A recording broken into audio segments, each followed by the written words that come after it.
If you were to choose between reading one of these 3 books and this one 600-page book, which would you choose? What if I told you this was the first book in a 7-book series where they just keep getting bigger and bigger?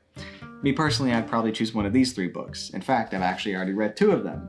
It's just kind of scary starting a book, let alone a series where each book is this massive. So let's talk about some daunting books. Starting with Empire of Silence by Christopher Rocchio. These are 9 daunting books that I'm low-key scared to read, but I actually really want to. So Empire of Silence, it is called the Sun Eater series because it follows the main character, Hadrian Marlowe. I believe it starts with you learning that he basically destroyed the sun, and he's referred to as the Sun Eater, and he's killed like 4 billion people because of that. This entire series is a story of how he got to that. What does it say on the back? It was not his war. On the wrong planet at the right time for the best reasons, Hadrian Marlowe starts down a path that can only end in fire. Hadrian must fight a war he did not start for an empire he does not love against an enemy he will never understand. Like, if that doesn't make you want to read the book, I don't know. I have heard, though, it is quite philosophical at some point, so it's not the easiest, quickest read. Just another aspect that makes it more daunting to read because, like I said, this is 600 pages, and I think by the end of the series, I think the last book is 1,000 pages or over 1,000 pages. I need somebody fact check me on that. I've heard the first book is, the worst one, and it's still like a 4-star for a lot of people. Listen, I know you shouldn't judge a book by its cover, but I was a graphic design student, so I kind of do. So ever since I first saw this cover, I was kind of just like, I feel like I need to read this book. And then I just heard nothing but like raving reviews about this whole series. I feel like every time I pick this book up, I just want to stare at it. Oh, cover art by Sam Weber. My goat, Sam Weber. If you couldn't tell, I was the kid that bought books because I liked the covers, and I'd barely read any of them. But now I'm finally reading, so I'm actually getting getting my money's worth with this book. I literally bought this today for this video, and I actually can't wait to start this, but there's quite a few books that I want to read before I dive into something this dense. All right, so number 2 on our list is a book that I don't actually own, The Way of Kings or The Stormlight Archive. This is a massive, massive epic fantasy that I think I'm going to absolutely love when I do start it, but I feel like I need to work my way up to it. There's a lot of books in this author's, what is the word for it? Like with music artists, it's discography. There's a lot of other books in Brandon Sanderson's that word that I really want to get to before. I'm actually reading Tress of the Emerald Sea right now, so I want to get through some of his standalones, and I want to finish like the Mistborn trilogy before I even think about starting this next series. Like the first book is 1,000 pages, and I believe every book in the series is at least 1,000 pages. I've also never really read a book that is multi-POV, and I know there's 3 like vastly different main characters that you read from all of their perspectives. A broken soldier, a war-weary high prince with visions, haunted with visions, and a young scholar with secret motives as their paths slowly converge across secrets that could reshape their world. Sounds awesome, but like I said, I think I need to get a few more Brandon Sanderson books under my belt before I embark on something like that, because I think once I start it, I'm gonna want to just keep going with it. Now, you might be a little confused why this book is on the daunting list, Red Rising, a book that is less than 400 pages. The reason I'm a little scared to start reading the series is because I don't think I've ever heard anybody say they didn't like this series. So I feel like my life is going to be separated into before Red Rising and after I read Red Rising. I think once I started, I'm just going to want to read the entire series back to back to back to back to back to back. Once I start it, I feel like I'm not going to want to stop, which I think, inherently is actually a really good thing. Now that I'm saying it out loud, maybe I should just start it. I need to finish Mistborn. I need to stay laser focused. There's so many books that I want to read right now, but I want to read Tress of the Emerald Sea, and then I want to go back to Mistborn and finish that trilogy, and then maybe we'll start some Red Rising, potentially. But let me know if you read this, by the way. And let me know what you think about it. And if you have any criticisms of it, because I've literally heard nothing but good things about Red Rising. Like, people just love, like absolutely adore this series. So yeah. So number 4 on our list is a massive one, The Will of the Many. Just listen to that. When your book makes that noise, you know what's up. It's gonna be a journey. This book is nearly 700 pages, and the series is not finished yet. So I think I still have plenty of time to get into this. A couple reasons that I'm very excited to read this book is I've just heard the character work is really good, and the concept really excites me. Also the setting. I'm a big fan of anything like ancient Greek, ancient Rome, and this is set in Roman inspired.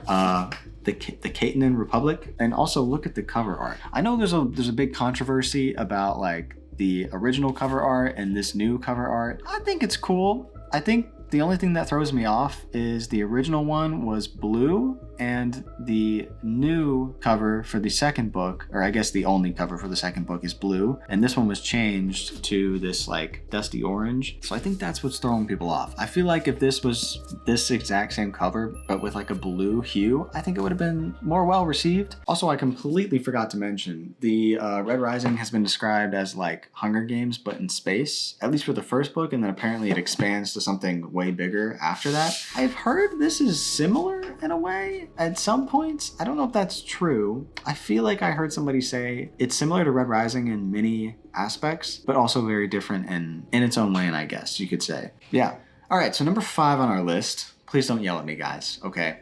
The Lord of the Rings. So I guess it is one book, quote unquote. It is over 1,200 pages. I've never read The Lord of the Rings, obviously. I've never seen the movies either. The only knowledge I have about the Lord of the Rings universe is from the games. There are 2 games that I played, and they're some of my favorite games I've ever played: Middle-earth: Shadow of Mordor and Middle-earth: Shadow of War. I don't know how much of the game is like actually canon to the Lord of the Rings universe, but there's Gollum in there, there's Sauron, there's the Uruks, the orcs, and yeah, I don't know. I've loved everything about those games, so I think once I finally dive into where it all originated from, I think I'm gonna love it. Also, there's a version of the Lord of the Rings books that are in like, they're like small leather-bound books, and it's separated into the 3 books. I really want those specifically. It might skip ahead on my TBR to something I'm gonna read within the next year. Honestly, the more and more I think about it, I just kind of want to read the Lord of the Rings and finally see what it's all about.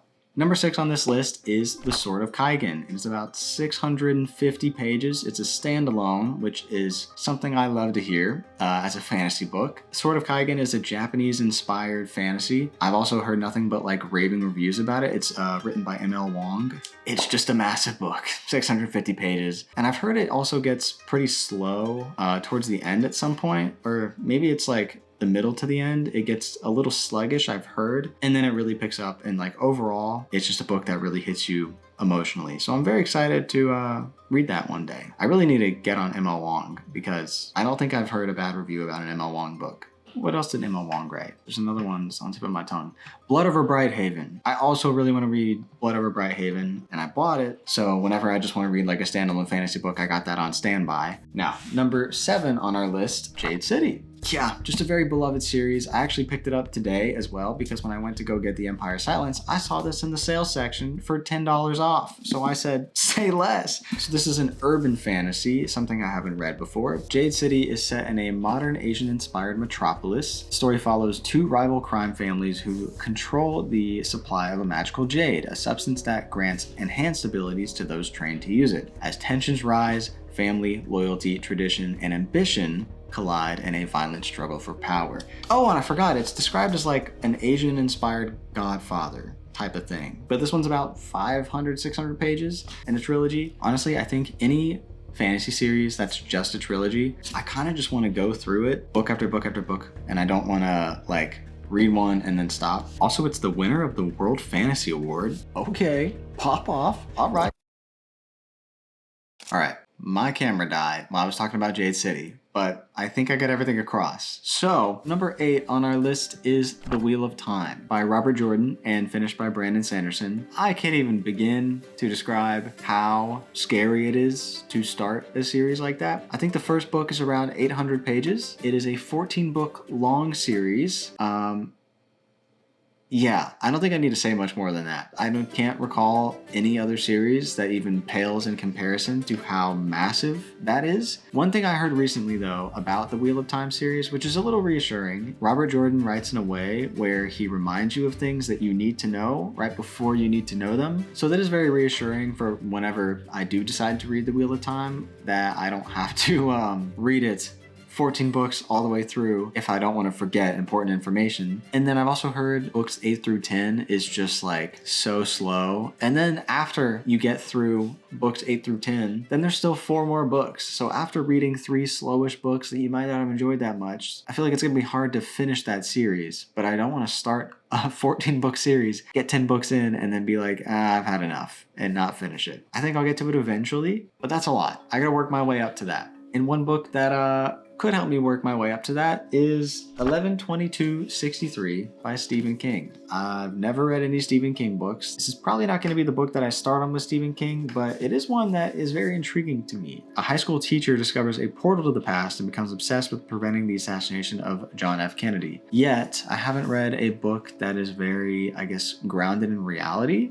Dear Lord, that is a massive book. I've actually never read a book this big, ever. I think the biggest book I've ever read is around 600 pages, so this is just adding on a light 250 extra pages from that. Also, just like, if it sounds like a giant piece of cardboard, that's the tell. That's how you know. That's just how you know. But like I said, I do really want to read Stephen King at some point. And some of his other books like Billy Summers, and an honorable mention on this list that didn't make it was It, which is over 1,000 pages. I'm definitely not going to be reading that for a while. I've also never read horror, so Stephen King should be like my entry point. Potentially. I mean, he is the king of horror. And that was the last book on our list. So if you have any more book suggestions, feel free to leave them in the comments down below. And if you made it to the end of this video, YouTube thinks you'll like this one. So maybe check it out.